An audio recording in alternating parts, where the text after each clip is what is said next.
Hello YouTube, it's Lion here with Hobbies of a Man once again, and today we're going to do another light novel review. Before we get started, I would ask you please to like and subscribe if you like my content. Please check out my other videos, mostly they're light novel reviews right now. I'm trying to get manga and western novel reviews up, but I haven't gotten around to it, so please. Also, check out my Twitter and my Instagram down in the description. It'd be nice, and it would let you know when I have a new video up, and just keep up with me during the week. So yeah, today we're gonna review Bluesteel Blasphemer. There you go, Volume 1. This is a digital only, if I remember correctly. I think it's a 4-volume series. Its author is Ichiro Sakaki, and its illustration is by Teka Akai. And the genres are isekai, fantasy, action, and I would almost say steampunk. I don't know if that's really the accurate definition, because there's technology that's made with magic, and as you can see, there's flintlock guns there. As you can see, she has like a revolver, and he has like a gun blade looking thing, which is cool. And yeah. So before I give you the premise, let me tell you how I'm going to review this. So I look at 5 things.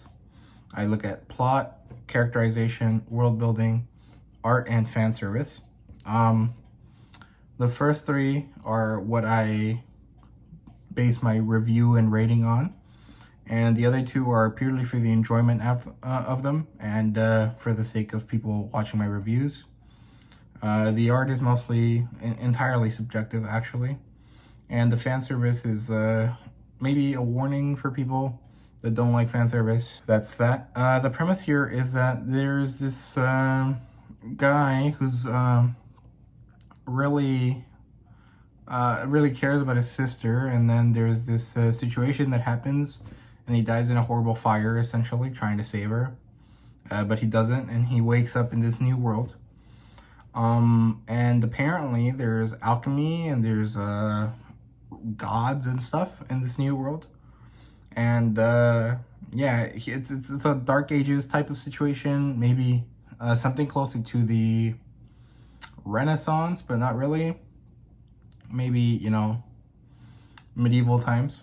So he's reborn with modern knowledge, and the thing he is special for is basically that he liked guns in real life, or in his life in Japan. Which I think is a little odd for a Japanese person, based on the fact that, I'm pretty sure guns are extremely regulated in Japan. So it's a interesting thing about him. And yeah, so he also has this seemingly secret power that's mysteriously hinted at during most of the novel. And so with his knowledge, he creates guns. Mostly flint-based guns, or like revolver type stuff. He creates a small one that's usable as a sniper by the girl, and then he makes himself like a big carbine rifle, I think is what he called it, and it's attached to a giant sword, so he has a gun blade. Yeah, that's it, I think. So that's the premise. And so jumping into the evaluation, I think the plot was rather good. It was pretty linear, and then you would you would move along, and then something would come up that would drop you backwards into like a small flashback, basically, that would help explain stuff. Either provide character and knowledge and stuff, or to enhance the situation that they're currently in. And I like the plot points. I thought the on the run aspect right after introducing the fact that he's in another world was really interesting. I like the following situation, which was a fight with the Erd God. And Erd God is this essentially combined consciousness of multiple animals into this essentially this animal-esque being that can tap into the magic of the world, essentially. And I like the hilarity that ensued with him, doing this stuff with the Urgod. The character he gains, allegiance from is interesting, and she's like rather funny. And I liked what happened afterwards. I liked the situation with the church and stuff. And yeah, I'm trying to not really give that much away, but it was pretty good. I really enjoyed it. I think it was solid. Maybe felt a little crammed. Like, it was a rather baseline story, and it was different from most light novels I've read. But it felt like there was a lot of stuff, and there was a lot of side bits that you wanted to learn about that weren't told, and then it would like jump right back into the linear, like standard path that it was going on. But overall, it was rather enjoyable. So the characters, there's a few of them. There's Yuki, who's the main character. He's the isekai guy, who is like OP, but you don't know he's OP until like near the end, so it's cool. There's Dasa, who is the what's the word, like emotionless lolly-esque character in the situation. She's rather cute, and she's pretty funny in the deadpan kind of way. There's also Berta, I guess, who's pretty fun, and she's really the main source of fan service in this novel. She's very much a devoted friend type of situation. She was originally like going to be given as a sacrifice to the Earth God, but then when this stuff happened, she switched allegiances to Yuki. So Yuki is her new god because he has the power to do stuff that regular people don't. And so she's like very much like, I want to be of service to you in like any way that entails. And he's just like, okay. And then Dasa is like, no. And she's like rather jealous of it. And then Yuki's like, okay, fine, never mind, it's fine. And then, yeah. The last character is Fiona, who's rather irrelevant. She's like the mayor of the town, and she's a lot more modern than the rest of the town. She like studied at the university at the capital or something. And everyone else is very much like very standard medieval village people. Rather, religious in the sense that like superstition is important and you have to follow the rules that are told to you and stuff like that. And she's like, well, there's better ways to do stuff, but because everything's tradition, I can't really change anyone's mind.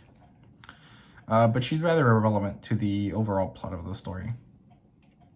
Yeah, so Yuki is rather interesting because of the mystery thing. You don't really know anything about him from before he got reincarnated. You know very little about him until like his big power-up reveal. And Dasa is nice. I like the thing where she puts on cat ears to help her listen better, because she's like essentially blind. She had like cataracts, and Yuki with his modern knowledge helped her, because cataracts is just like the lens in your eye is clouded, so you can cut open the eye, remove the lens, and then put in a different one. I don't know exactly, but you put it in and then people can see again. And because they have magic, they can really do that rather well. But because he's not like a doctor, he doesn't know exactly the right procedure. So even though he cured her, he's not sure that it will last.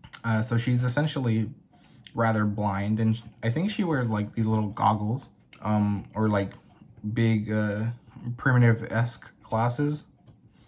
And she puts on cat ears to help her enhance her hearing.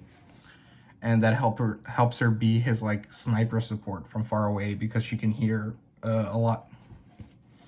So that's cool. And yeah, Berta and Fiona are rather irrelevant to the story, like I said. But they're pretty interesting. I definitely want to learn more. And if J Novel Club puts up the second volume for free, I'll definitely buy it. Otherwise, I think I'm going to or I'll definitely read it. Otherwise, I think I'm gonna wait until they do print releases to read them. Because if it's only 4 volumes, I can just buy all 4 and then read them. And I really like print volumes better. And I like the J novel style because it's a small book. Yeah. And then world building. So it's a huge focus in this book. World building is really important. It's also rather good. There's a lot of it. You can definitely tell this is medieval style. You can tell that the writer was interested in guns. He enjoyed them. So when they do talk about them, it's rather it's light, but it's informative. And I like the aesthetic that is set up because it's very like steampunk in the case of Yuki and Dasa, and everyone else is rather plain, but I still like the medieval setting anyways. And I like the way that the magic, I think it's called alchemy in this book, is used to make a lot of different stuff. Like there's this big mecha thing that's like the church saint or something that they control with this organ, and it has a bunch of tuning forks all over the place.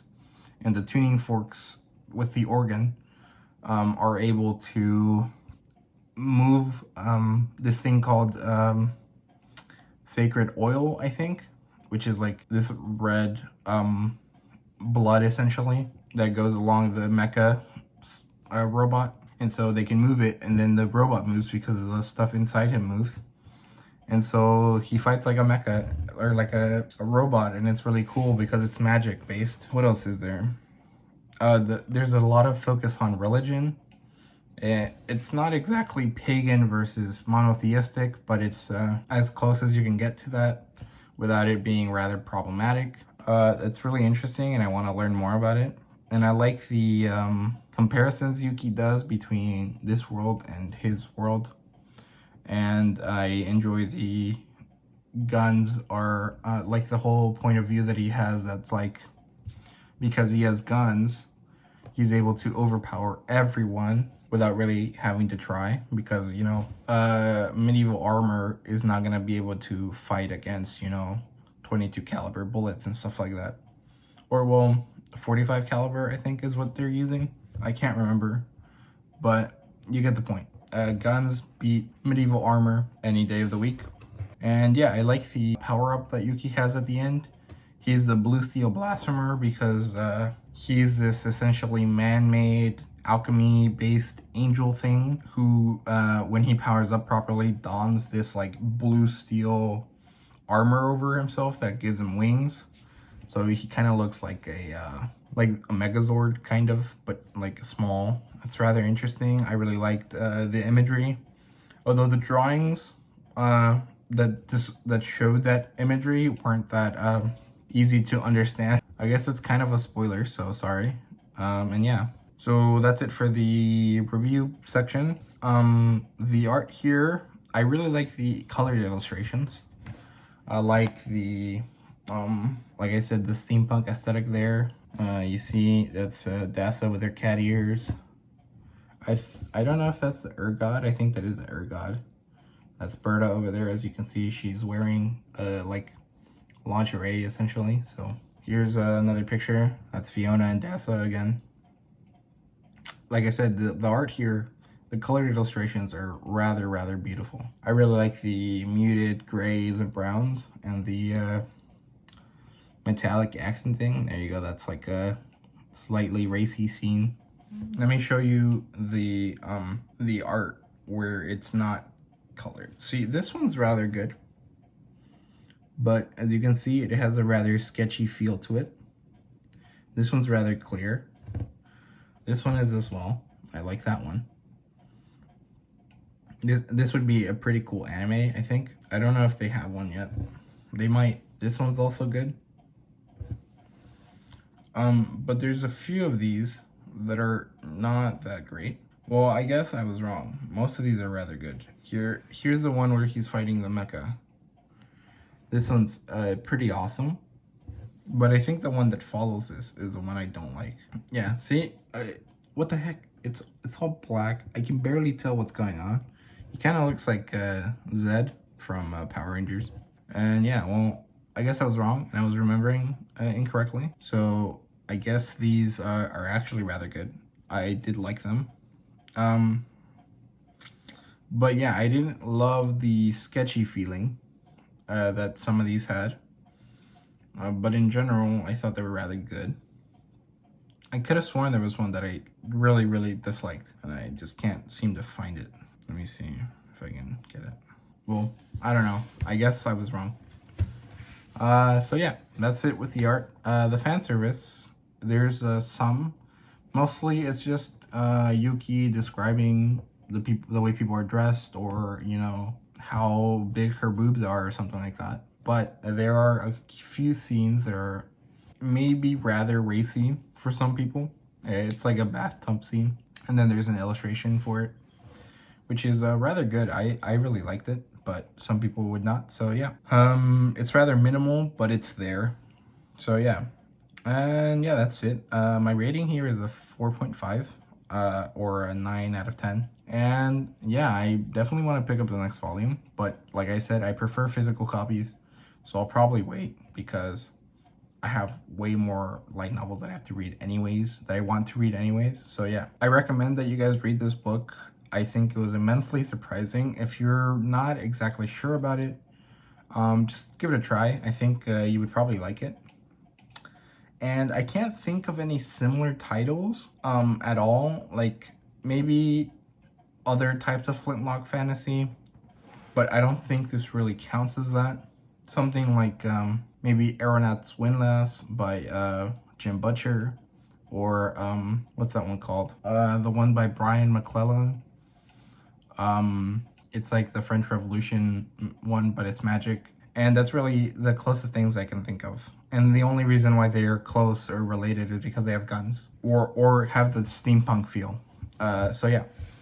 Anyway, thanks for watching. Please like and subscribe. Like I said, please follow my Twitter and my Instagram. They're down in the description. And yeah, please comment. Let me know what you think, what I can do to improve and stuff like that. See you guys later.